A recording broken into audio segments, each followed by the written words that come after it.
تکبر عزازیل را خوار کرد، تو تکبر نے عزازیل کو اس طرح خوار کر دیا کہ وہ ہمیشہ کے لیے مردود ہو گیا۔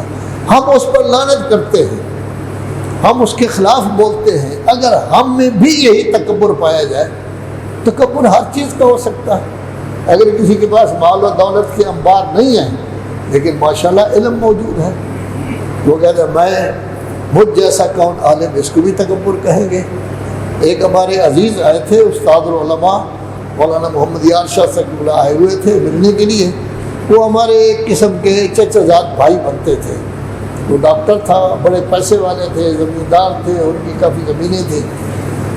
وہ آئے، ہم نے کھانے کی دعوت دی تو اس نے یہ کلمہ کہا، پیسہ ہمارے پاس موجود ہے، دولت عام لوگوں کے پاس موجود ہے، علم جیسی دولت کی وجہ سے آپ کی عزت ہم سے زیادہ ہے، آپ آگے کھڑے ہوتے ہیں، ہم آپ کے پیچھے نماز پڑھتے ہیں۔ تو تکبر کسی قسم کا بھی ہو تو وہ انسان کو جو ہے وہ خوار کر دیتا ہے۔ ہر انسان یہ دیکھ سکتا ہے اپنے آپ کو کہ آیا میں تکبر کر رہا ہوں یا نہیں۔ اگر کہ ایک نوکر سامنے بات کرتا ہے، تو میرے سامنے بولتا ہے، تیری مجال کے سامنے دیکھے، تو یہ بھی تکبر ہے، اس کو بھی اپنی جگہ پر تکبر کہیں گے۔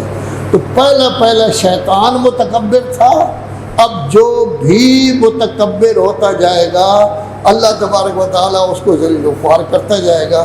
تو قرآن مجید کی کئی آیتیں پہلے اس سلسلہ میں بیان کی گئی تھی، اب ایک آیت اور بیان ہو رہی ہے، سأصرف عن آیات للذین یتکبرون فی الارض بغیر الحق۔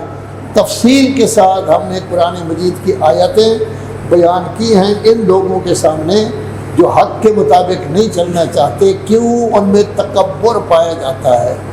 اشکال ان کا کیا تھا؟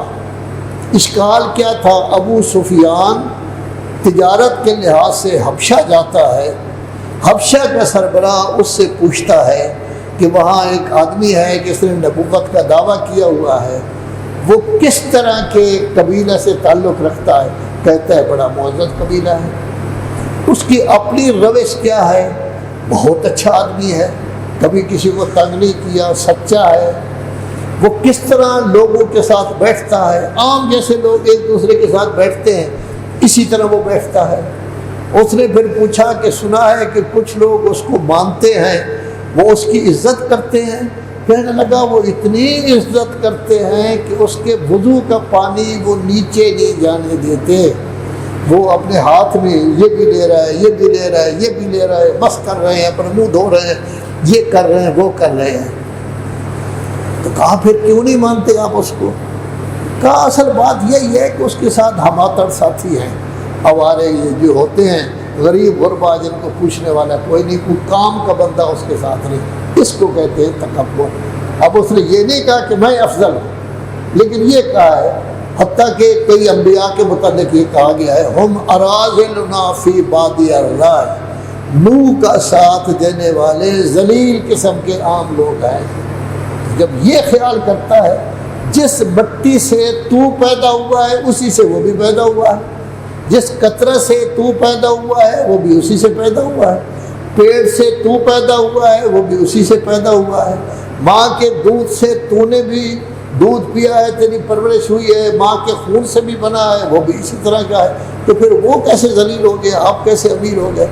جب ہم پیدا ہوئے تھے تو ہمارے ہاتھ میں کوئی پیسہ تو نہیں تھا، دولت بھی نہیں تھی، ڈالر وغیرہ کیا ہونے ہیں، کچھ بھی نہیں تھا ہمارے ہاتھ میں۔ جب مریں گے تب بھی کچھ نہیں ہوگا۔ اصل انسان کی انسانیت پیدائش کے وقت کیا ہے، جب مر رہا ہے اس وقت کیا ہے؟ جب مر رہا ہے تب بھی اس کے پاس کچھ نہیں، کسی نے دیا تو ہو جائے گا وگرنہ نہیں، اور جب پیدا ہو رہا ہے تب بھی ماں باپ یا کوئی اس کو کپڑے پہنائے گا تو ہوں گے نا، وگرنہ ہے تو اس کے پاس کچھ نہیں۔ جب چھوٹا سا تھا تب بھی کوئی کام نہیں کر سکتا تھا، موت کی مسرت پر پڑا ہوا ہے تب بھی کوئی کام نہیں کر سکتا۔ یہ تو انسان کی انسانیت۔ جیسے تو روٹی کھاتا ہے وہ بھی روٹی کھاتا ہے، پرانے زمانے میں دو روٹیاں لوگ کھاتے تھے، آج کل ایک روٹی کھاتے ہیں۔